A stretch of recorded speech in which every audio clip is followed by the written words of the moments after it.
Baik, selamat sore, salam sejahtera untuk kita semua. Di sore hari ini kita akan memulai debat kita ya, yang berjudul Sikap Intoleransi dalam Masyarakat Indonesia.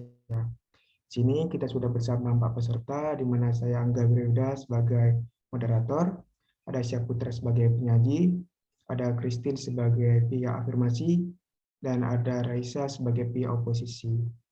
Tanpa membuang waktu lama lagi, saya serahkan kepada penyaji untuk membacakan materi kita yang pertama. Baik, terima kasih moderator. Perkenalkan, nama saya Syah Putra sebagai penyaji latar belakang dari artikel internet.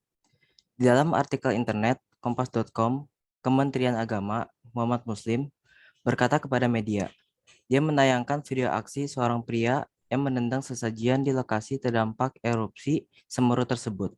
Apakah itu termasuk intoleransi? Baik, terima kasih kepada penyaji. Selanjutnya saya serahkan kepada pihak afirmasi untuk menyampaikan pendapatnya. Terima kasih atas waktunya moderator. Perkenalkan, nama saya Christine dengan NIM 210708019 dari pihak afirmasi. Saya setuju dengan mosi pada sore hari ini.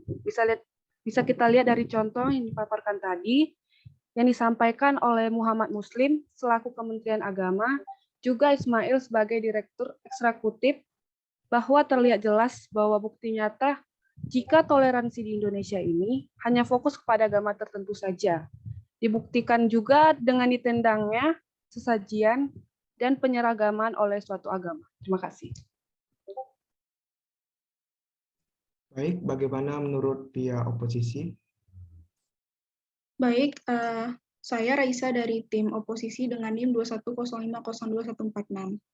Jadi saya tidak setuju dengan mosi dan juga tanggapan yang sudah disebutkan oleh tim pro sebelumnya, karena seperti yang kita ketahui, hal tersebut hanya dilakukan oleh orang-orang dan yang berada di kota-kota tertentu aja. Dan saya percaya bahwa tidak seluruh masyarakat di Indonesia itu memiliki sikap intoleransi terhadap masyarakat minoritas. Karena Indonesia ini memiliki beragam agama, suku, dan juga budaya. Terima kasih. Baik, terima kasih atas jawaban dari kedua kubu, baik pihak afirmasi dan pihak oposisi. Jawabannya sangat bagus. Tapi di sini kita dapat menarik kesimpulannya, jawaban dari pihak afirmasi dapat lebih masuk akal dan dapat lebih diterima karena dapat memberikan bukti nyata di lapangan. Selanjutnya kita serahkan kepada penyaji untuk membacakan topik kita yang kedua. Baik, terima kasih moderator. Selanjutnya yaitu dari artikel detik.com. Sosial media hari ini hampir 50% berisi bagian dari semangat intoleransi, semangat untuk melakukan merendahkan martabat manusia, dan tempat penyebarluaskan rencana-rencana yang mengarah ke kejahatan, kata Boy dalam sambutannya. Apakah itu benar? Baik, terima kasih. Bagaimana menurut pihak afirmasi? Saya berikan waktu yang tepat. Menurut saya, sambutan dari Boy itu benar. Karena di zaman sekarang ini banyak sekali anak-anak muda memposting foto-foto lucu atau biasanya kita kenal dengan meme yang menjadi bahan candaan dengan bawa agama lain. Hal ini termasuk contoh orang-orang yang memiliki intoleransi sesama umat manusia. Terima kasih.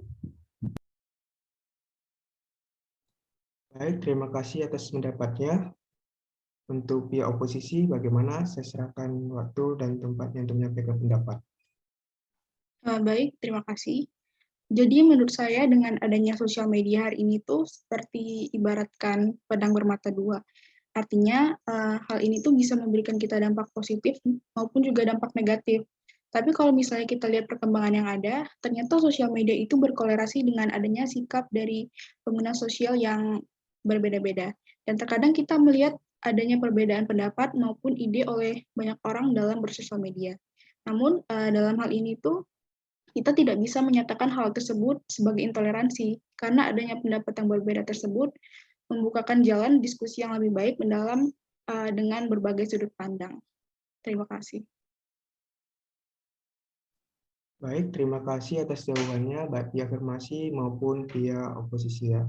Di sini kita sudah mendapatkan dua jawaban yang sangat bagus, dan kita dapat menarik kesimpulan ya. dari jawaban dari pihak afirmasi itu sebenarnya lebih masuk akal dan dapat diterima ya. Karena apa? Karena memang benar di negara kita Indonesia ini memiliki banyak aturan hukum yang sangat banyak dan juga mengikat, di mana masyarakat kita juga ini sangat mudah terpancing apabila ada hal-hal yang berbau sensitif yang berkaitan dengan agama, suku, dan lainnya. Baik, selanjutnya saya serahkan kepada penyaji untuk membacakan topik debat kita yang terakhir. Baik, terima kasih moderator. Selanjutnya artikel dari tv1news.com. Polda Lampung menetapkan dan menahan 8 tersangka terbaru dalam kasus tindak pidana hasutan dan ujaran kebencian di Gereja Pentakosta Indonesia atau disebut dengan GPI. AKBP Dodon menjelaskan, peran dari para tersangka diantaranya tersangka Abdul Majid berperan menanyakan izin mendirikan bangunan. Sedangkan tersangka Samsul Muarif dan Patoni berteriak memerintahkan untuk mematikan musik saat kegiatan ibadah. Untuk tersangka Erik Hardiansyah berperan sebagai pencari dukungan warga dengan mengumpulkan tanda tangan warga untuk penutupan Gereja Pentakosta Indonesia. Apakah itu termasuk perilaku yang baik? Terima kasih kepada penyaji telah menyampaikan topik kita terakhir. Saya langsung saja serahkan kepada pihak afirmasi untuk menyampaikan pendapatnya. Baik, terima kasih moderator. Menurut saya hal ini adalah perilaku yang awam terjadi di Indonesia. Yang kita tahu Indonesia ini memiliki mayoritas agama Islam. Jadi hal-hal tersebut wajar dilakukan agar warga dan umat di sekitarnya tidak terganggu dengan ibadahnya masing-masing. Terima kasih. Baik, terima kasih kepada pihak afirmasi terkait jawabannya. Saya serahkan kepada pihak oposisi untuk menyampaikan pendapatnya. Baik, terima kasih. Jadi hal yang disampaikan oleh tim afirmasi sebelumnya itu sangat tidak masuk akal ya menurut saya.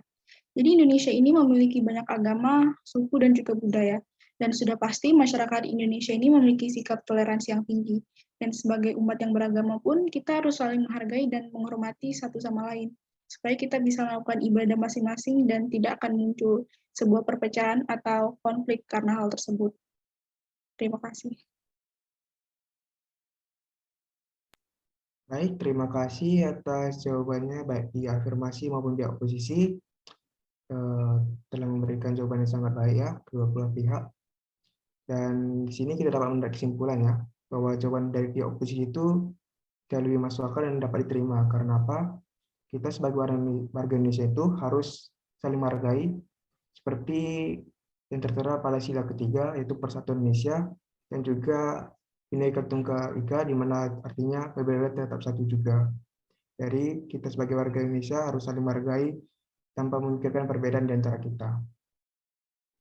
Baik, yang terakhir adalah topik kita yang terakhir. Jadi kita sudahi saja debat kita pada sore hari ini. Saya mengucapkan terima kasih kepada pihak penyaji Syaputra karena telah menyampaikan topik kita hari ini, dan juga kepada pihak afirmasi dan juga pihak oposisi karena telah memberikan pendapatnya sangat baik pada sore hari ini. Saya Angga Grewida Stungkir, selaku moderator pada debat sore hari ini, mengucapkan sekian dan terima kasih. Saya pamit undur diri.